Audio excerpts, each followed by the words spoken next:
So, major gifts. I love major gifts. It's one of my favorite parts of fundraising. I love the meetings, I love the strategy, I love connecting donors with what really matters to them, because after all, that's what it's all about, right? So, and major gifts are such an important opportunity for your organization. So we always talk about major gifts, and I want to spend just a couple minutes talking about why are major gifts so important? Why does everybody talk about them, and why does everybody feel like they should have a major gift program? Actually, before I do that, can I have a show of hands? Who in their organization is involved with major gift fundraising now? So great, a good number of you. And then I'm guessing the rest of you want to just learn about it, and someday you'll be working in major gifts, which I think is pretty smart because, like I just said, it's important for all organizations, I believe, to have a major gifts program, so that's great. So, as I said, why are major gifts so important? And I have a little slide on this. There's two statistics that, you can't read that blue very well, but hopefully you've seen these stats in the past. The first one is 87% of philanthropic dollars in the United States are donated by individuals. And that's when you factor in family foundations, because those essentially operate like individuals. And so what that tells us, this stat is developed by Giving USA every year, and it varies a little bit. Sometimes it's 86%, sometimes it's 88%, but it's always in the high 80s. And so what that tells us is that corporations and foundations are only giving away 13% of the money, whereas individuals are giving away 87% of the money. And then the other stat to think about is the statistic about campaigns or giving to your organization where 80% of the dollars come from only 20% of the donors. And I've actually heard recently that that's low. Some people say it's 90% of the dollars come from 10% of the donors, and even 95 and 5. So 95% of dollars to an organization comes from just 5% of the donors. So what does that tell you? That tells you that there's just a handful of donors that are giving away a lot of money. And some of those donors may be foundations, but we already know that most of the money is coming from individuals. So that tells us that major gift fundraising is really, it should be an important part of your overall fundraising plan. So that is, okay, that's why major gift fundraising is important. Does everybody have a major donor prospect list? Show of hands again. Everybody does. So some of you do. So I want to spend just a couple of minutes talking about where do you find major donor prospects, right? We talk about we need to have a major gift program, but we need to have prospects to make that successful. So how do we find those prospects? And even if you do already have a prospect list, I recommend sort of re-looking at that every year or so, just to kind of make sure that everybody that should be on it is on it. So the way you're gonna do that is you're gonna go to your database, and you're gonna query for two different groups of donors. One is the highest donors, those that are making the largest gifts to your organization. And the second group are your most loyal donors. And those are folks that have been supporting your organization for a long time. They may not be giving at a high level, but they're really committed to your mission. They really care about you. They've been with you for a number of years. So what is a number of years? Another stat that gets thrown around is new donors to an organization stay on average just 1.9 years. So anytime that donors are with you for 3 years, 5 years, 10 years, those are loyal donors, and they obviously care a lot about your mission, and they care a lot about the work that you're doing, and they're a valuable asset to your organization, and they should be on your major donor prospect list. Getting really dry up here. So those are the two groups you're going to query, and you're going to put those on your prospect list. And a lot of times people ask, how many donors should be on that list, right?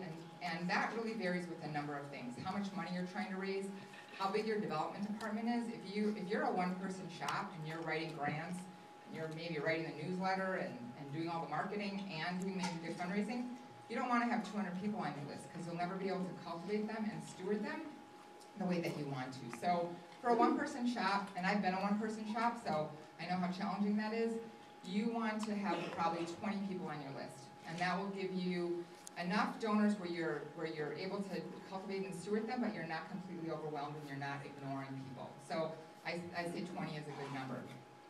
So we talked about why major gifts are important, and we've talked about how do you identify prospects for your major donor program. I'm actually not going to spend any time talking about cultivation today. I'm going to assume that you've cultivated your donor to a place where you feel comfortable asking them for a major gift, and I'm going to jump right into preparing for this major donor meeting. So I'm going to talk about 5 steps. Very exciting slide there with a 5 on it. And I'm going to talk about the 5 steps that I think are important to think about, and when I say think, I don't mean just abstract. I think really concretely think about these steps as you're preparing for your meeting. So the first step is to be clear about your goals for the meeting. So obviously we're talking about an ask meeting, so your number 1 goal is to ask for a gift of a certain amount. And you might have some sub-goals. I mean, you might say, I want to tell this particular story. I know this donor really cares about the art therapy program, so I'm going to tell them a story about a client who's doing really well in that program. But your overarching goal is to ask for a gift of a certain amount. And I'm going to talk about that certain amount in another step. But I say that because it seems super obvious, but I think it's important to sort of have that in your mind as you're going into the meeting, frankly, so you don't back out, because this can be scary stuff, right? You're asking someone for a significant amount of money, and you certainly hear stories where you go in with the best intentions, or you're with a volunteer who says they're going to make the ask, and then they come and they sort of freeze and they can't do it. So I just think it's important mentally to just have it in your mind. This is an ask meeting. I'm going to make an ask. I'm going to ask for this amount of money, just to kind of get your head in the game. So that's the first step. The second step is to make sure that your donor understands why you're meeting, right? This is especially important for an ask meeting. You don't want to have your donor thinking you're talking about a special event that you have coming up in 3 weeks, when in fact you're going to ask them for a major gift. Because that's going to throw them off guard, that's going to surprise them. You want to manage expectations. And so this is as simple as saying when you set up the meeting that I would like to talk with you about supporting the organization, and so that they know what the meeting's about, and they've agreed to have a meeting with you, so under that pretext, so you know that they're open to the conversation about supporting your organization. That's just going to set you up for success. So that's the second step. So the first step is to know your goal, or goals. And the second step is to make sure that your donor understands why you're meeting, okay? So the third step is a little bit more involved, and that's the step where we're going to figure out how much we're going to ask for, okay? So this is pretty critical, right? You want to have the right amount in your mind that you're going to ask this donor for. So for me, it's a little bit of this is a little 3-step process that I like to go through. So I think I have a slide on this. Right, so you're going to I start with the database. And so none of us can remember all of this information about our donors in our heads. So we want to go to the database and see what information do we have in there about this donor. So you're going to look at things like, how often do they give? What amounts do they give? Do they support certain programs? Do they support certain events? What are their interests? Any information, all the notes that you have in there, you want to review all of that before the meeting. You want that information in your mind anyway, but especially when you're trying to figure out how much you're going to ask for. So you look at all the history for your organization. Then I like to see what I can find out outside of the organization. So what is this donor, or these 2 donors, giving to other organizations, right? You can find this on annual reports, you can find it online, you can ask your colleagues that work for other organizations, what is this donor giving to other organizations? So this is going to give you sort of a sense of their capacity and how much can they really give.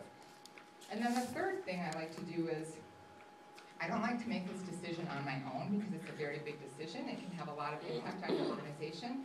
You don't want to ask for $5,000 if you should be asking for $50,000. And so I like to bring this to a group. So say I'm the development director, I want to talk to my CEO about this. I want to talk to my board. I want to talk to my development committee.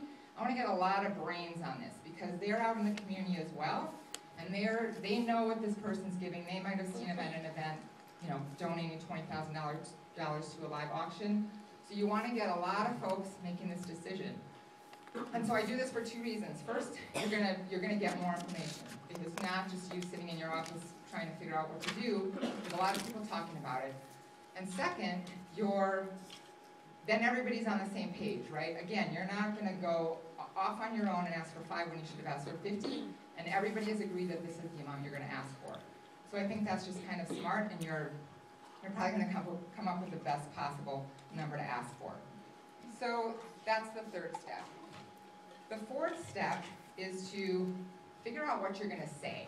And I touched a little bit on this earlier when you're figuring out what your goals are, what your stories might be, but I really like to think about what are the stories I'm going to tell for this particular donor. Now, you've reviewed their donor history in your database, so you might know that they really are interested in the dog therapy program. And so you might have a story to tell about that. Or you know that they visited Florida last month. You can ask about their trip. I mean, you're trying to build a relationship with this person. You're certainly not going to come into the meeting, sit down and say, would you please give us $20,000? You want to have a conversation. You want to engage the donor. So think of some stories that you know will be interesting to them that you can talk about. Now here's where sometimes we go a little bit overboard, right? So we're so excited about our mission because we're doing such fabulous work that all we do is talk about us. We talk about the mission, we talk about the work, we have charts, pictures, graphs. We're great, we do this, we do that. We're here, we're there, and you don't give the donor any chance to talk about themselves. Now, who wants to go to coffee with somebody like that, right? It's the person who talks all about themselves, they never ask you a single question about yourself. So you don't want to be that person. So you want to be engaging the donor and asking them questions. And the best kinds of questions to ask are open-ended questions about your organization. So you want to ask things like, what are some things that you think we're doing a good job with? Or, what are some ways that we can improve? So I'm actually going to take, we're going to take 2 to 3 minutes right now, and I'm going to have you turn to the person next to you and just think about, or talk together about, what are some open-ended questions that you use with your donors? Or if you're not doing this work yet, just think about some things that are more tailored. The examples I gave you are super general. Well, what are some questions that could be super specific to the work that you're doing that you could use with your major donors? We're going to take 2 minutes to do this. Just turn to the person next to you, and then we're going to come back together again. Back together. Does anybody have a question they would like to share with the group that is either new to them or they think would be helpful to other people? What about Kristen? Yeah. Yeah. Those are really good eyes. Yeah. I'm going to share my neighbor Jamie's suggestion was to ask a donor, what's been your best experience as a donor? So not explicitly about my organization, but what works for you, I think is the question.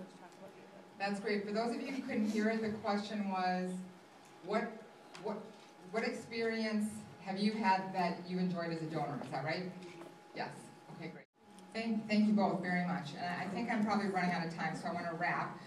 So that was the 4th step. The 5th step is to anticipate your donor's questions. So when you do major to gift fundraising, a lot of times we get asked the same questions. So you know how to answer all those questions. And I can guarantee you when you're at an ask meeting, you will definitely be asked questions by your donor. And I think I have a slide on this too. They're kind of the standard, yes, questions about the fundraising. So how much money are you trying to raise? How much have you raised so far? What is it exactly you're going to use this money for? So you certainly want to be able to articulate that. How many students, how many dogs, how many clients are going to be impacted with this money? And then what is the timing is another common question. They want to know when you need the money. And there's a lot of other questions that they could ask. And I just encourage you to think about those questions beforehand and know what those answers are before the meeting. And it's not that you have to be able to answer every single question. You can certainly get back to them at a later date if you can't answer the question. But you want to be able to at least answer the majority of the questions.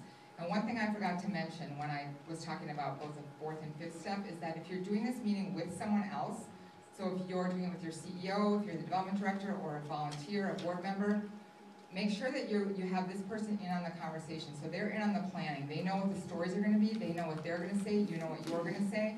And remember, volunteers don't talk about your organization day in and day out the way that you do, so they're not as comfortable with the language. So you might have to coach them a little bit on this is how we talk about this, or this is what you might want to say.